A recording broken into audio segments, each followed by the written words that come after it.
Is it 2018 already? Postdoc, the New Orleans ACS meeting is coming up. I need data. Again. Yeah, I got a little bit of data to present, but I really need some new equipment. New equipment. Well, time to make it rain. Damn.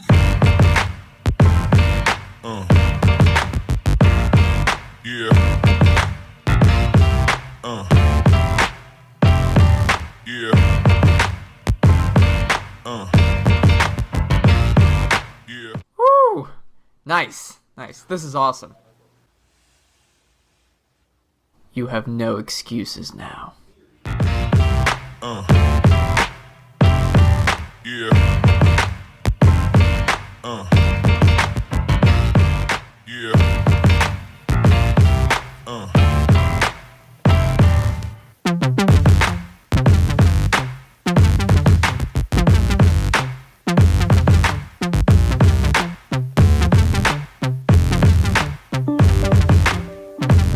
Hello, everybody. How are you all doing? Welcome to another episode of Ask Us Anything About Electrochemistry. I'm Alex. I'm an electroanalytical scientist at Pine Research Instrumentation. And it's been a while since I've run one of these. Neil is not in. He's at the ISE meeting in Montreal. And running into just trying to fix a few technical issues, as I normally don't start these live streams as much as I used to. But welcome. Let me know if you're running into any issues with the live stream and listening to us. But again, for those of you who are watching, welcome to another episode of Ask Us Anything About Electrochemistry. This is where either myself or Neil or somebody else will answer or address any questions that you might have on electrochemistry. So we get a lot of questions through YouTube comments, through webinars, phone conversations, emails, things like that. And while we're able to provide some type of answer, some level of information about it, sometimes it's not always the best venue. Say a YouTube comment is not always the best thing for describing a more complex electrochemical phenomenon. And so this weekly live stream on Fridays at 1 p.m. Eastern Standard Time is usually a good time where we can take a deeper dive into some of those questions. We usually try to run this live stream for about 2 hours, depending on how many people actually show up. But ask any questions in the chat. Questions that are normally that we normally try to answer are usually ones that are kind of in the middle between very, very, very specific to which what's the bond activation energy for an alcohol oxidation, and it's I don't know that very specific energy value. And similarly, if you have a question that's way, way, way too broad, that really what is cyclic voltammetry? Explain everything about it. That is better use for, say, our webinars or some of our YouTube videos. Go into more detail about those general topic questions. But things about clarification on very specific processes, we will try to answer, at least I will try to answer today during this live stream. On the last live stream, my colleague Neil and Tim were showcasing Aftermath Live, which was our newest electrochemical simulation software. So if you're interested in doing the cyclic voltammetry simulation or even EIS circuit simulation or circuit fitting simulation or circuit fitting software, Aftermath Live is a powerful tool that allows you to do those things. And so I may use that during this live stream to try to help people out with that. So without further ado, it looks like we already have a question from FCB. Let's see. So FCB has a question. Thanks for joining. How do we confirm, is it ammonia oxidation or water oxidation by electrochemistry? That's a very good question. So FCB, I assume what you have is you may have some ammonia in an aqueous solution and you're applying a very positive potential in, say, a 3-electrode system, and you're observing a current, but it's hard to determine whether or not this current is due to ammonia oxidation or oxidation of the electrolyte itself. And so let me try sharing my screen, and I will I'll kind of go back and forth a little bit with this, just so that we're all kind of on the same page. And then, all right, so this is my kind of useful equations thing. I'll use a new slide for this. So what I presume, FCB, is that when you have, so this is at least what I would do. So this is the question about whether it's water or ammonia oxidation. So what you have is maybe you're doing cyclic voltammetry, measuring your voltage, you have your current, and then we're going to go to positive potentials. And so as you scan, you might be getting something like this. Maybe not straight up like that. Maybe it'll look a little bit more like this, kind of curving upwards. And you're trying to identify whether this curve here is associated with the conversion of water, H2O, ultimately to oxygen. And there's some protons and stuff in there. Or if you have ammonia, H3, and I believe ammonia oxidation will eventually get you to N2. Eventually. There are other things here. There's electrons in here. I don't know the full thing, but there are these two competing reactions. So I would say there's really two things you can do. One is look up what the potential is in a book. So if we, so I'm going to actually pull up the electrochemical table. So electrochemical table, chemical series. And what I'm going to look for is I'm going to look to see whether or not I can find, they may not actually have it, but I think in Wikipedia, let's do a Wikipedia search. And then Wikipedia has electrochemical table. Let me see. Yeah, standard potentials. So let me share another screen. Let me share another screen with you. So let me stop sharing, and then I'm going to share standard potentials. Let's take a look here.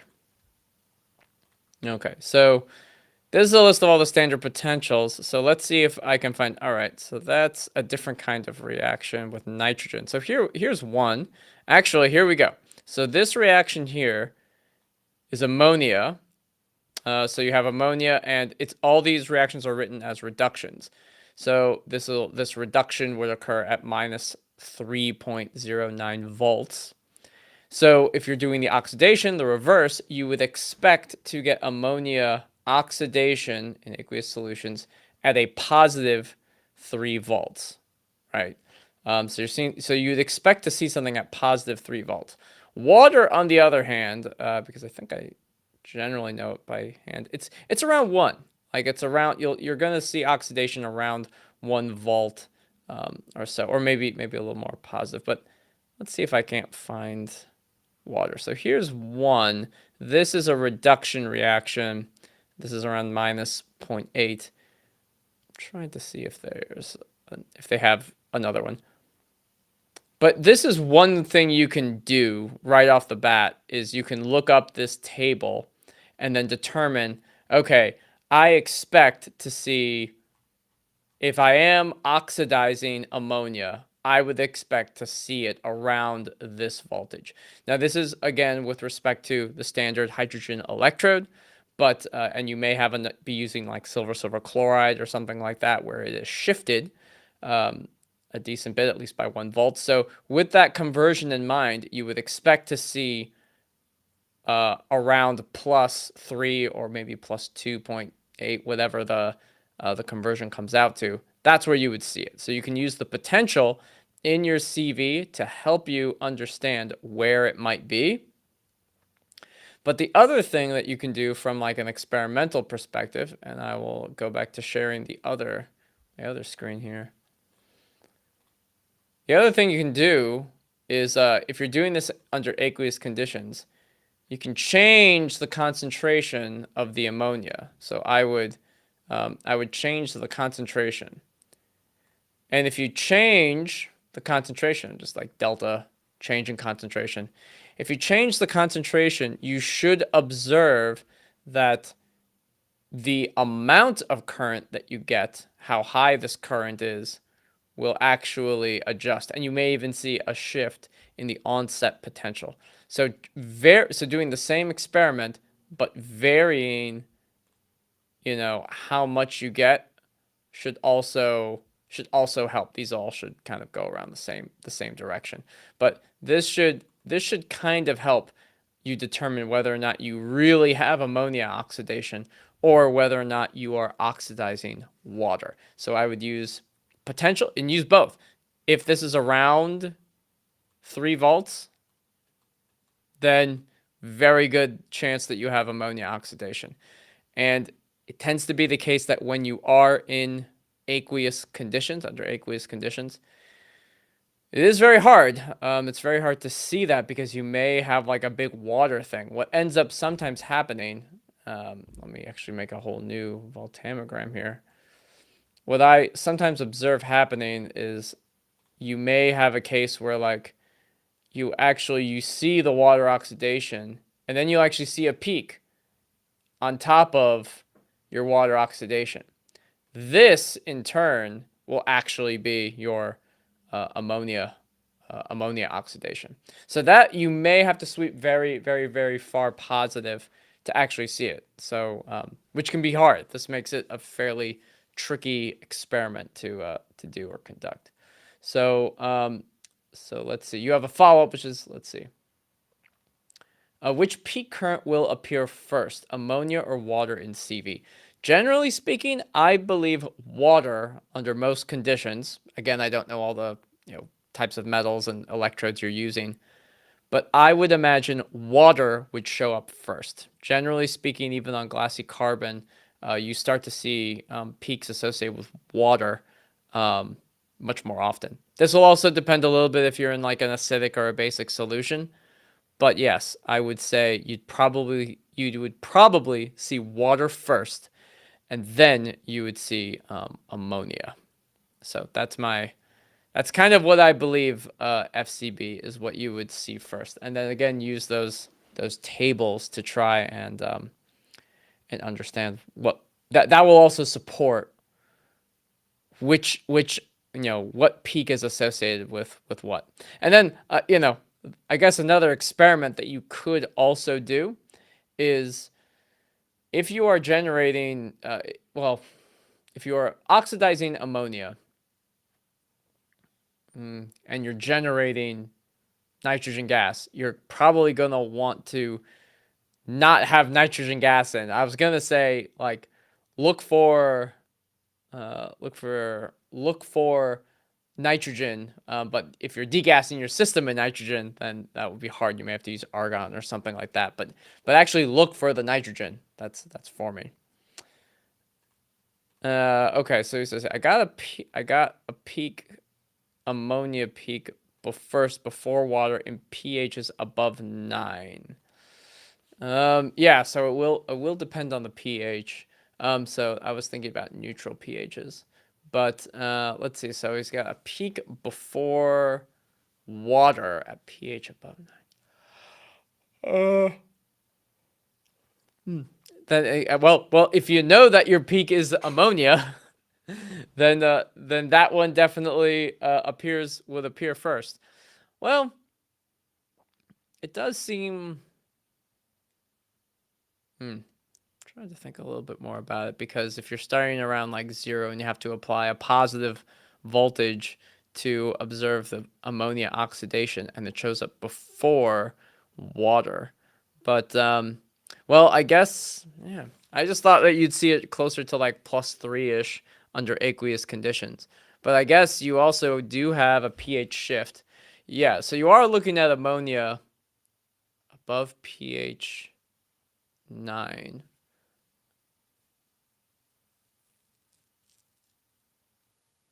Yeah, I'm wondering whether or not there's another reaction. It's not just like neutral ammonia. Ammonia is can be a weak acid and a weak base or weak acid, depending on. Actually, it's more likely to protonate, so it will act like a weak base first. Um,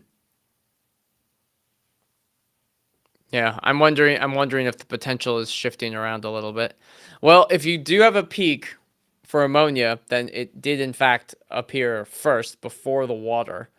Um, and if you've been able to use concentration, sort of say, to justify it, like change the concentration of ammonia in your water solution, keeping the pH the same, and you observe that the current that you observe decreases as the concentration decreases, then that definitively means, or it's very strong evidence that you have ammonia, or that you're oxidizing ammonia. Let's see. So he has a working electrode is a glassy carbon working electrode, or silver chloride, and counter as platinum. Okay, yeah, no, these all sound fine and normal. Having not done ammonia oxidation, those are just the experimental things I would do. I would be a little careful, because you say you're at above pH 9. So usually as you move to more basic conditions, you might not want to use the more traditional like silver chloride reference electrodes. I would want to know a little bit more about what is your electrolyte solution. So to if you just have a buffer, that's like pH 10, that's okay. But when you start going to higher and higher pHs, some of the like silver chloride in particular can be problematic in that regard. Let's see.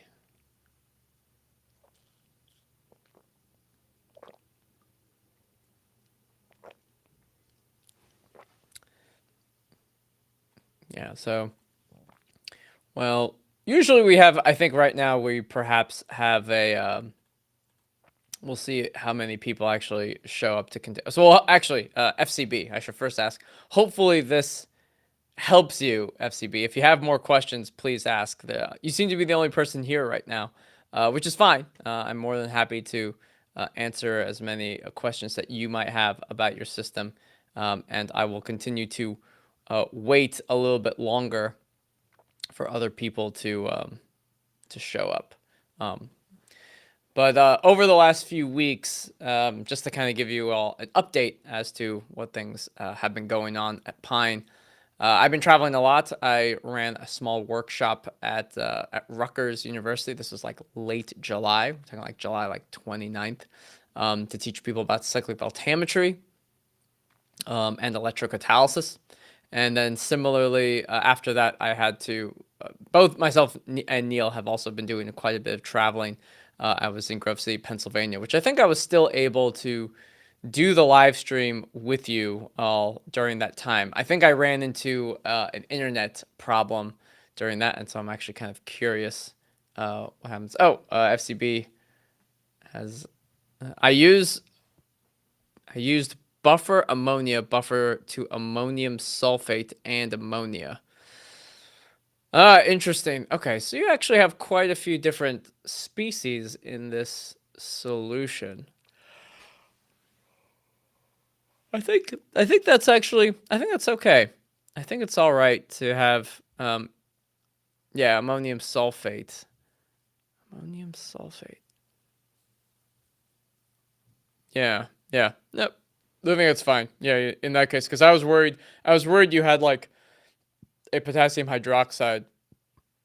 Sorry, but I think that the ammonia buffer, ammonium sulfate and ammonia is fine. So yeah, I think in that case you are looking at, but this also does bring up the issue that like you don't know for sure like how much ammonia is in your system, because you have all these ammonia derivatives, sort of say. I might, yeah, because there's a non-trivial amount if you're using an ammonia buffer of ammonium sulfate. Let's see. So let's see. Making a concentration of ammonium 100 millimolar by using a buffer. Then make ionic strength 1 molar add sodium sulfate. Oh, okay, okay. Use my buffer, then make an extract 1 molar. Add sodium sulfate. Okay, okay, all right. So sodium sulfate in this case. If you are using sulfate, I might suggest using a sulfate related electrode, like a mercury sulfate electrode. I'm curious whether or not there's a reason you didn't use a chloride salt instead, just to kind of keep chloride in your solution and maintain the the concentration, or roughly maintaining the concentration of chloride ion, but maybe chloride. Hopefully, chloride doesn't have any contamination to your system. Yeah, and a glassy carbon working electrode just by itself isn't crazy. All right. So yeah. So the question, yeah, and sodium and sulfate ion probably isn't going to do very much. Ammonium is a lot. Yeah, you may decide to adjust that concentration and see if you see changes in the pH and changes in where the potential is, and then that will help you determine what it is. But I would look at the table. I'd change the concentration. I would do some stuff like that to confirm for certain that you are oxidizing ammonia, and do some just control studies, just very simple control studies. Where do you see water, for example? Like, you can use another pH, or you can use another system, another buffered system to get to the same pH, and then see, in the absence of ammonium or any ammonia, do you observe similar positions for water oxidation, or does water oxidation come way, way after it?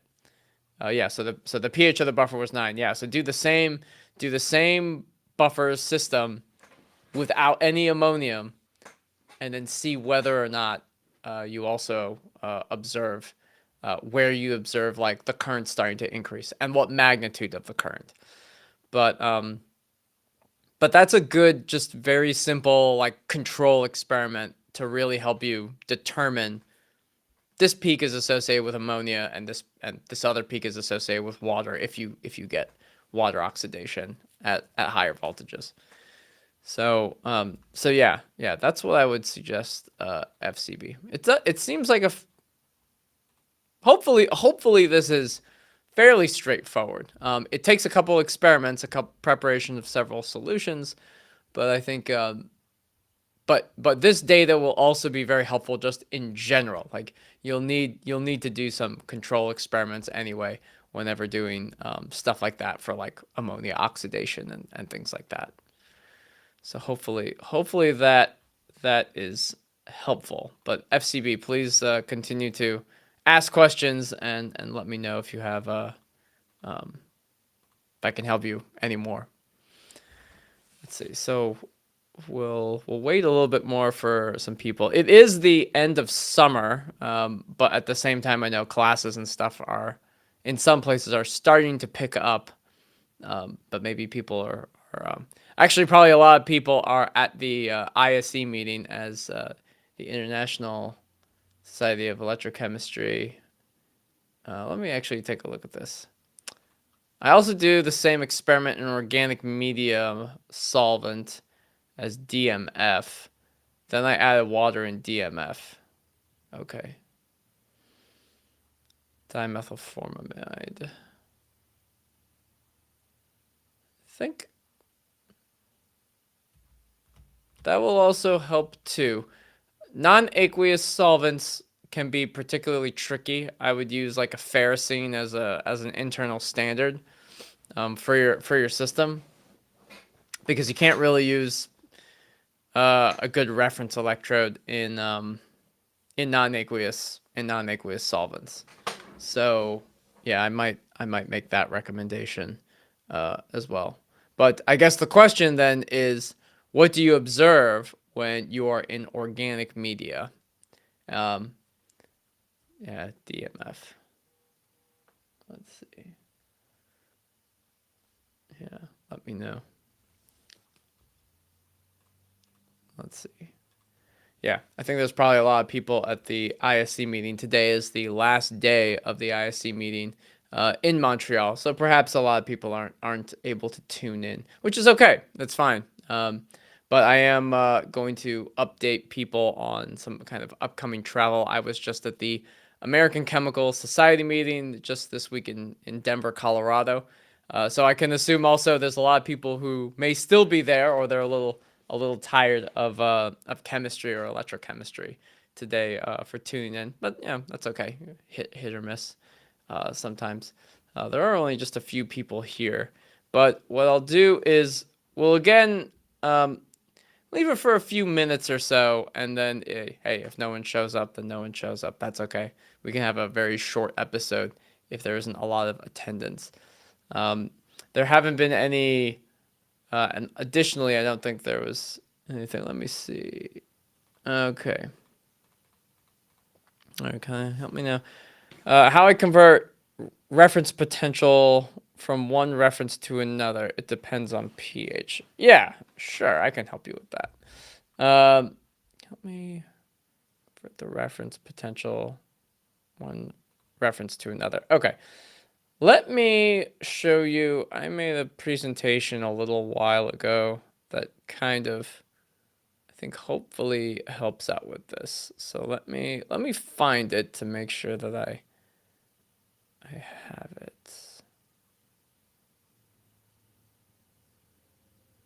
Here we go. Okay.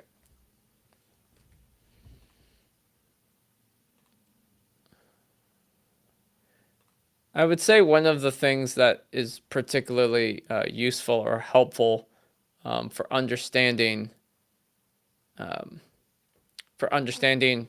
reference electrodes potentials is the following. So here you can see I have two reactions. So in this case, I have the standard hydrogen electrode right here, and I have this C gets oxidized to D plus an electron. And then here I have another reaction. I have A plus an electron reduces to get B. And these are the two potentials that with which it happens. So this is minus 0.67, and this is plus 0.55. Now, if I move forward and I have my silver chloride reference electrode, so now the silver chloride reference electrode is 0.197 volts versus the standard hydrogen electrode. So that's the difference between these two.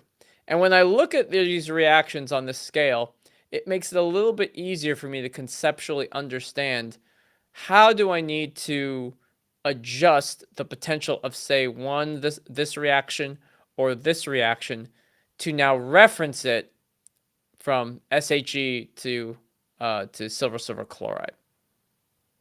So to do this, the best way to do it is to kind of think about, all right, when I go from one, I know what this distance is, but if I'm going to the next thing, referencing the oxidation of C to D plus an electron, I now just look at this distance. I took 0.550 and I subtracted 0.197. And that's how I got 353 volts versus silver chloride. So if I'm observing, like, okay, I did this reaction here, and I use my silver chloride reference electrode, I observe the peak potential here, and now I want to reference it versus SHE, I need to add 1.97 volts to this number to now reference it to SHE, and that would get me back to 0.550 volts versus SHE. And again, if I was going the other direction, right, I know this is negative 0.67 volts versus SHE, but now I need to subtract 0.197 volts to get a total of negative 0.876 volts versus SHE. And you can see, like, well, the distance is higher. I subtracted 0.197 when moving from SHE to AgAgCl. And I did the same thing for this reaction. I subtracted 0.197. So that is how you can convert. It's easy to convert and think about what these reference potentials are when you draw it out on like a potential axis like this. This is probably one of the better ways of visualizing it and making that conversion. Because once you see this conversion, you'll know, oh, I need to add or subtract just this value, and I can do it for every single potential in my voltammogram. Okay, looks like we have a couple more questions. Let me answer FCB's question, and then I'll try to. Well, actually, let's see. So the next question. Next question from Sotan Adak. Why nickel-doped LMNO cathode gives higher voltage than LMO cathode for spinel structure lithium-ion batteries? I do not know. I actually have very, very little experience with batteries and kind of. I actually don't even know anything about LMNO or LMO, what they stand for. I'm sure Neil knows all these kinds of answers. But generally speaking, the voltage of a battery, just in plain speak, sort of say, is you really have these two reactions. We can actually go right back to this reference electrode diagram here, which is you have these two reactions and you have a voltage difference between them, right? So there's a half reaction here and then maybe a half reaction over here. Let me go back to this. I'll go back to this slide. There are these two half reactions that occur, one here and one here, and there's a voltage difference between them, and that voltage difference between them is the voltage. So if one of these reactions in a different, specifically a different structured reaction, and it's adjusted because of the electronics of the structure of, say, a spinel or something like that, shifts this potential, that way, then my voltage difference between these two changes. And you can also get the potential to shift by doing things with, say, the Nernst equation, where you're able to change the voltage by like several millivolts, like 50, 57, 59 millivolts per change in the concentration of the species. So it's around the same value, but that is the only thing I know. When you nickel dope this material, it is changing the electronic structure in such a way that is moving these to the left and the right. This is at least fundamentally what must be happening. But whenever you dope a material, and it sounds like you have a semiconductor type of material, you're changing the band gap, sort of say. When you have semiconductor materials and you have like a valence and a conduction band, and you dope a material and maybe you're end doping it, you're moving the Fermi level either up for end doping or down for p doping.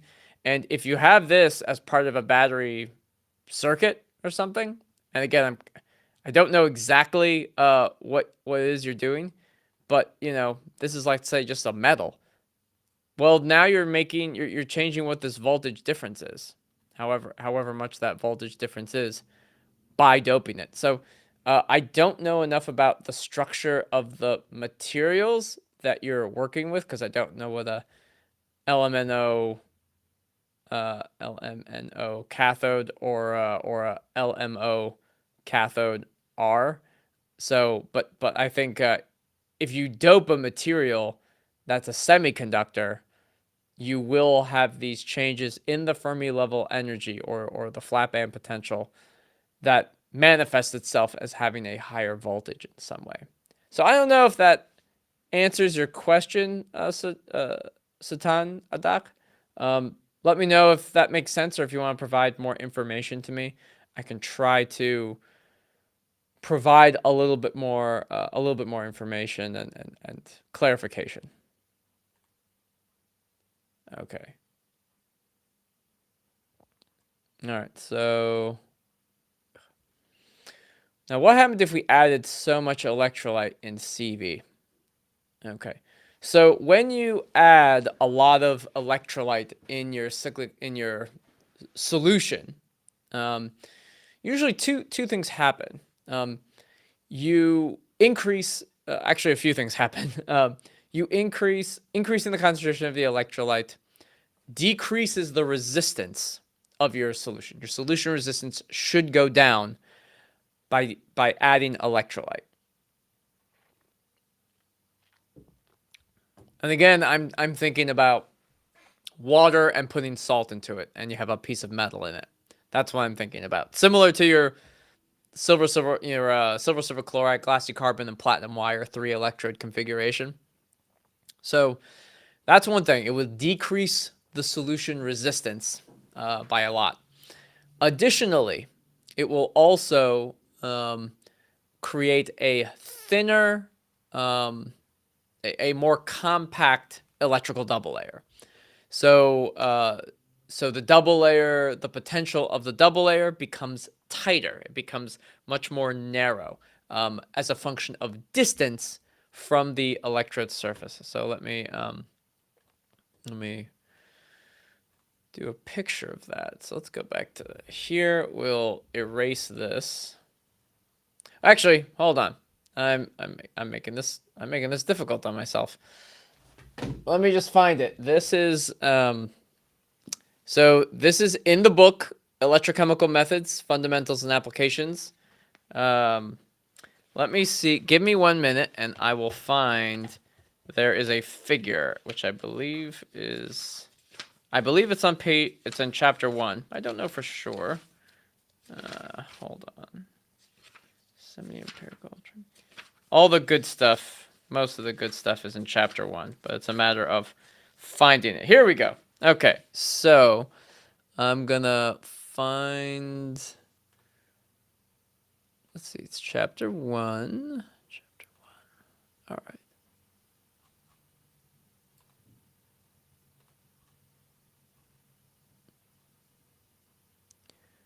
Hold on. Be patient with me as I pull this up. Okay, so I'm going to enable editing. Okay, so if you have electrochemical methods, let's see. Okay. All right, so hopefully you can see this. This is chapter 1, and let's zoom in a little bit on this guy here. So this is a model of the electrical double layer, inner Helmholtz plane, outer Helmholtz plane, diffuse layer. And this on the right here, this is B. This represents the potential change, so to say, the potential profile, actually it says it right here, potential profile across the double layer region in the absence of specific adsorbed ions. The electric potential, phi, I believe that's phi, is actually discussed in more detail later. But this really just says that the profile, the potential profile drops tremendously from the solution to what the metal is. And when you have more electrolyte, your question is about what happens when you add a ton of electrolyte. This gets thinner. And there's another figure that I've seen. Let me see, where is it?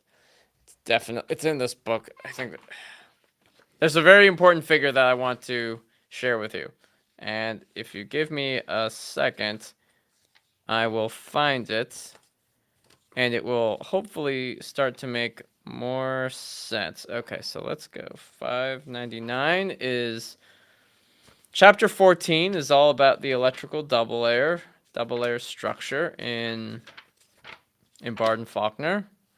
So let me see if I can't find, there's a very specific image, or figure, I should say, that is important. So just bear with me while I find it. And actually, it's close to the beginning of... Oh, man. There's a lot of information on the double layer structure, which I still have not fully grasped. I hope I'm able to find this. Hold on.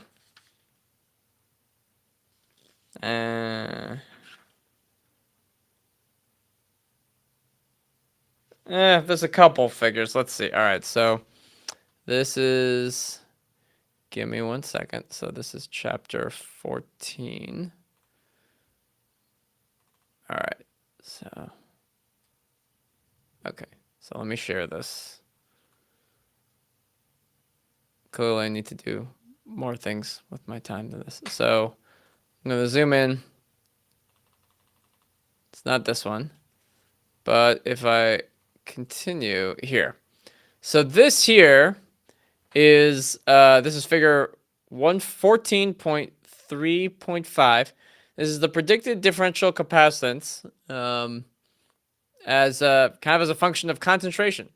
So as you increase the concentration, and as you go to different potentials, your interfacial capacitance really is quite large. So even at quote 0 potential, where E minus EZ is 0, you still have a pretty high interfacial capacitance.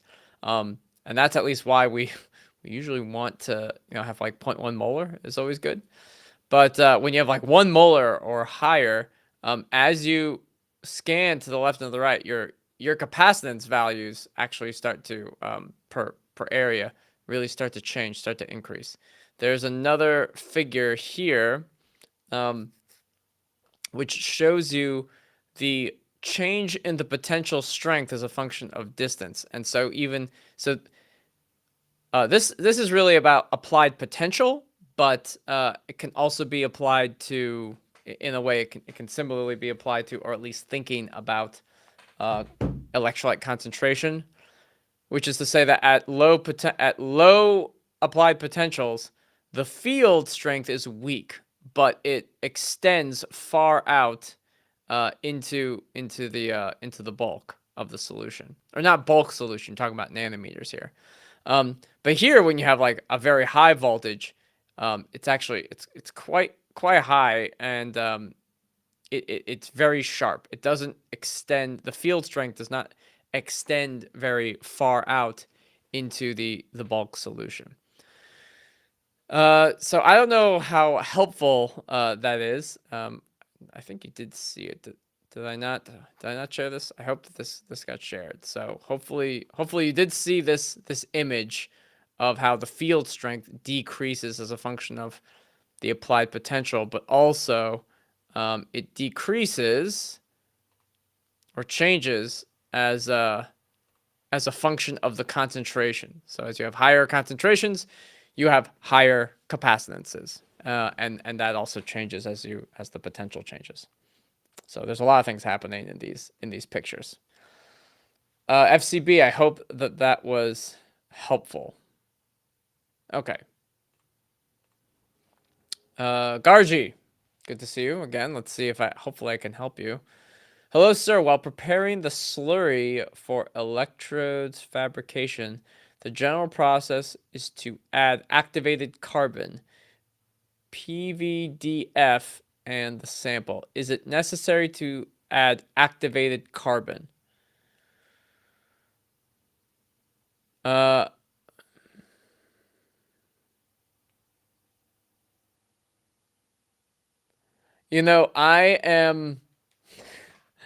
am not 100% sure because I don't actually know what you are making.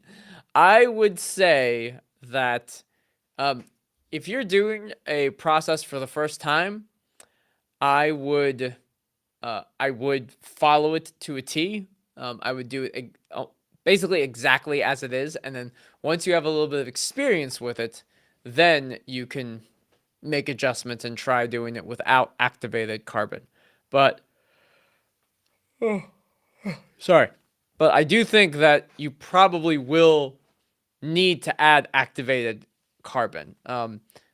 Perhaps Neil and I have different opinions about this. But I think if you're trying to reproduce something in the literature or follow a procedure that you've never done before, I believe it is important that you follow the procedures almost exactly to at least get it close. I mean, some of the procedures in the literature can be very hard to follow, and they, some of the things they did, you don't have to do it exactly. But if it's the first time you're doing something, I would do it. You'll at least get better results.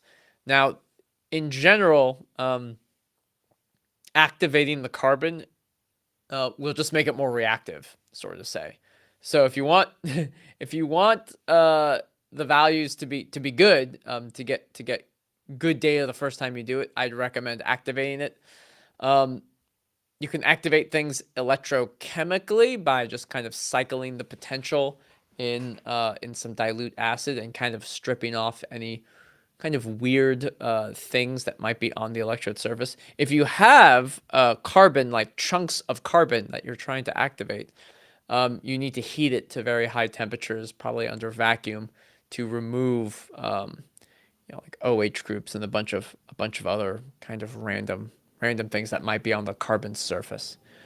So that's my 2 cents about doing some of these experiments. I don't know what PVDF is. I mean, there's like physical vapor deposition and then F, but I don't know. I don't know what that specific acronym is for. So, Gargi, if you want to tell me a little bit more about it, I can try to help you. Yeah, I don't. Yeah, oh yeah, so you're preparing a slurry for electrodes for fabrication. Yeah, I think if you're making a slurry, then activated carbon is important. If you don't activate the carbon, it might still work, but you don't know what's on the carbon surface, or there may be some junk on the carbon surface. There's a lot of just water and atmosphere and volatile organics that can be on the carbon surface that you don't want. So I might recommend doing that. Hopefully that is helpful.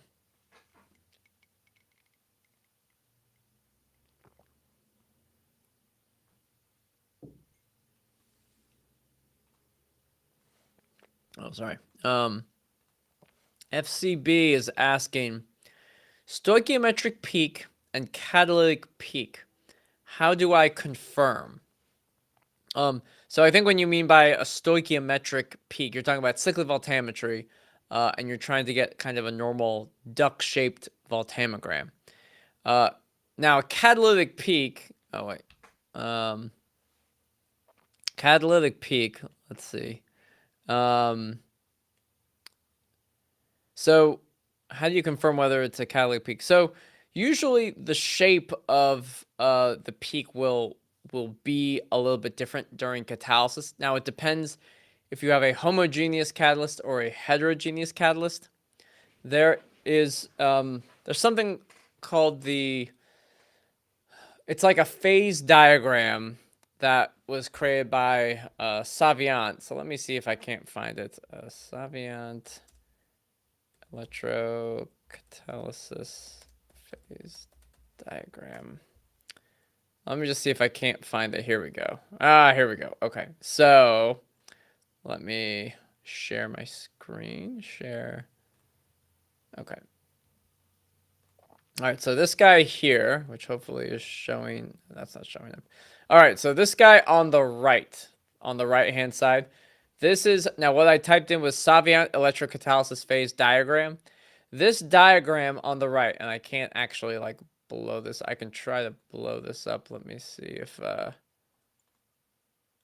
yeah. All right, let's see. Did this share? Yes. Okay, and let me hide this. So if you have catalysis, electrocatalysis, you can use this phase diagram to determine whether or not you have an electrocatalytic peak. And this is primarily for homogeneous catalysts.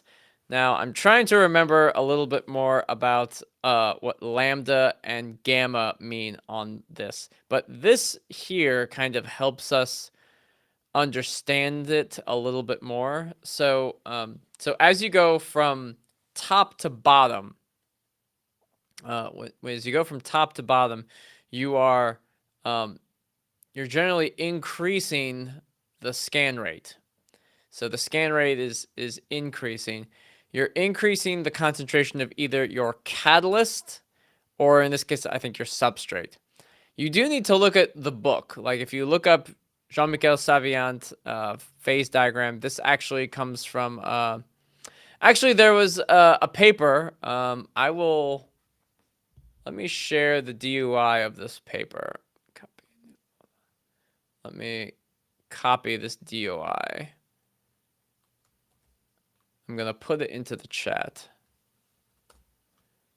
I think that should take you there, but I will also put in case that link doesn't work, I'll also put the title of the paper. This is actually from Jillian Dempsey's group at UNC Chapel Hill, but this comes from Savant, from some of Savant's work, where they use the EC zone diagram to describe catalysis, electrocatalytic processes. And they vary the observed rate constant, the concentration of the substrate, which is Ca. Cp is the catalyst concentration. And this zone diagram specifically for homogeneous catalysis. So let me also look at a couple things. Yeah, so lambda in this case is it's basically a constant times the rate constant times the catalyst concentration divided by the scan rate. So as lambda goes up, the scan rate is going down, or the rate constant is going up. And gamma on the bottom is the substrate concentration divided by the catalyst concentration.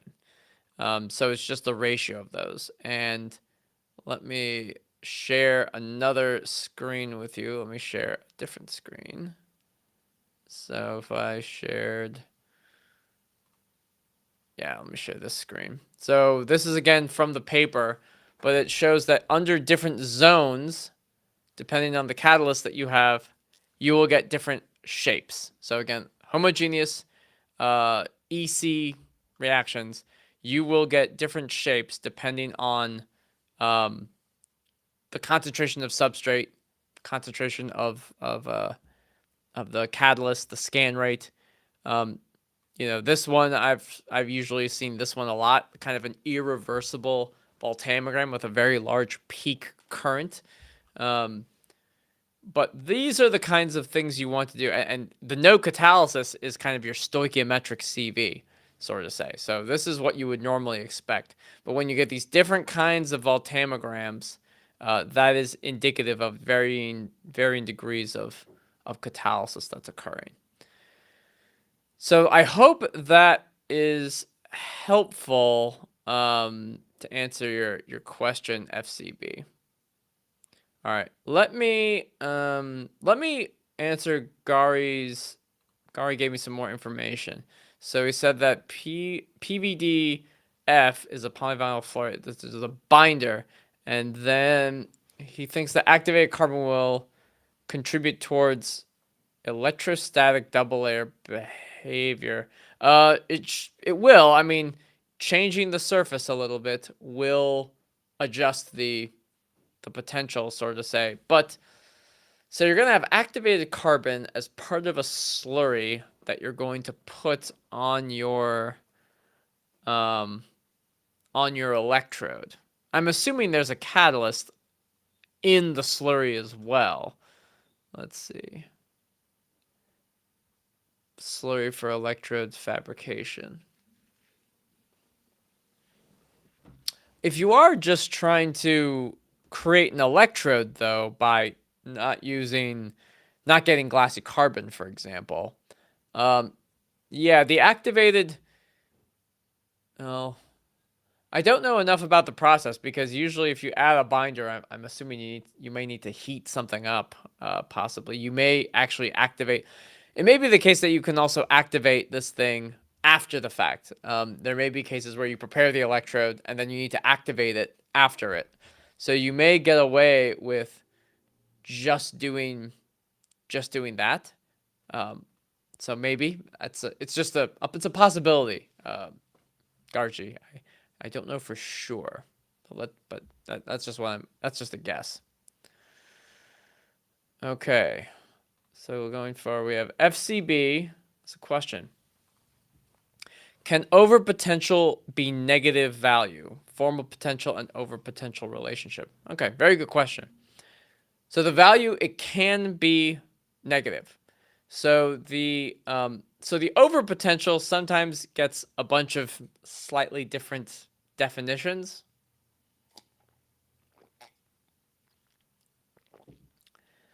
I think of the overpotential as the potential beyond the thermodynamic minimum to drive a reaction forward. So let's go to this. So if I have this, and the term overpotential also comes out of Tafel analysis. So actually, actually comes more from Butler-Volmer. So this may be a good kind of starting position.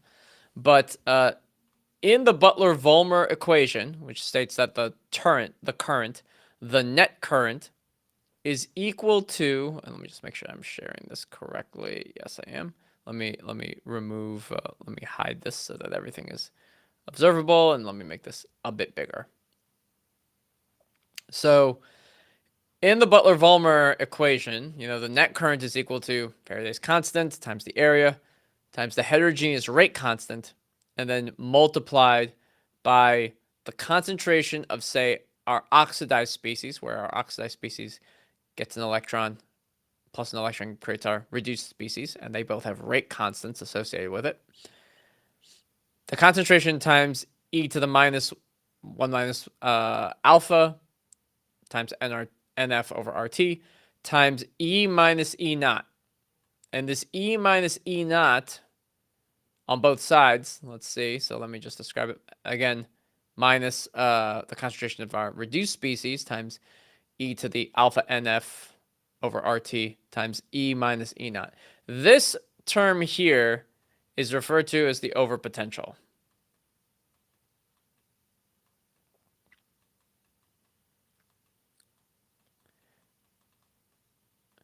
And this is this is the Butler-Volmer expression. So the idea or the way you can think about or use this is, if instead of doing in this case, I'm doing the reduction reaction here. So for this reduction reaction to occur, I need to have a concentration of this species. I should have very little of this. And then I need this to become negative, basically, right? So can it be negative? Yes, it can. So if this value here is negative, the potential is more negative than the E naught, or if it's negative of the E naught, then it becomes a larger negative number. If it's more positive than the E naught, then you'll have maybe a small value. But this value, this overpotential, can certainly be negative. And once this value here is negative, it's multiplied by a positive number, but then it's also multiplied by a negative number. So then you have an e to a positive value, which drives this part of the reaction, right? Or this part of the reaction. Let me just clarify it. That drives this part of the reaction, kind of the reduction, when this is negative. If this was a smaller number, if these two were equal, for example, then I wouldn't have any, like this would be like e to the 1 times the concentration of our species, and then we get some current. But if this is if I get a fraction here, then this becomes a very small number, and I get less current, right? And so when this value then becomes, and similarly, if I'm trying to do the oxidation reaction, this value needs to be positive. This value needs to be positive to keep this part positive, and then I can get current to flow. So when you ask, can you have a negative overpotential? You can certainly apply a large negative overpotential to your system. And that's really the relationship. So I have E naught here as the standard potential, but the formal potential, which is sometimes referred to as like E with an apostrophe, that E is just it's kind of the standard potential, but not at standard conditions. So if you have the potential of your system, or the potential of a redox reaction, so I want the E0 here is for, OX plus an electron gives me red. There's an E0 associated with it. If I wasn't at standard conditions, meaning that my temperature, the pressure, all those things were not at standard atmospheric conditions, I would be using the formal potential, not the standard potential. But this relationship still holds. So that would be, but hopefully that helps with understanding. Can you have an overpotential be a negative value? Yeah, you certainly can. And it's also what potential you apply to the system. So hopefully FCB, that is very helpful, or it's helpful. Okay, let me erase some of the extra tabs I have from stuff here, but yeah, I think so too many. So it looks like we don't have any other questions right now. I'll wait for a little bit longer. Hopefully next week Neil and I will both be in the office, and we'll be able to do more live stream related things, answering more of your questions. Hopefully provide a little bit more insight. I might be able to learn a little bit more about the doping of nickel into some of these batteries, for lithium-ion batteries, because I don't know enough about those. But hopefully that that helps with answering some of your questions. Okay. Our broadcasting platform Restream has recently, they've made a bunch of changes. So I ran into a couple issues trying to get the live stream up and working, but luckily I did. And yes, I did make the announcement of the live stream much later than normal, which may be one reason why there are fewer people here, which is okay.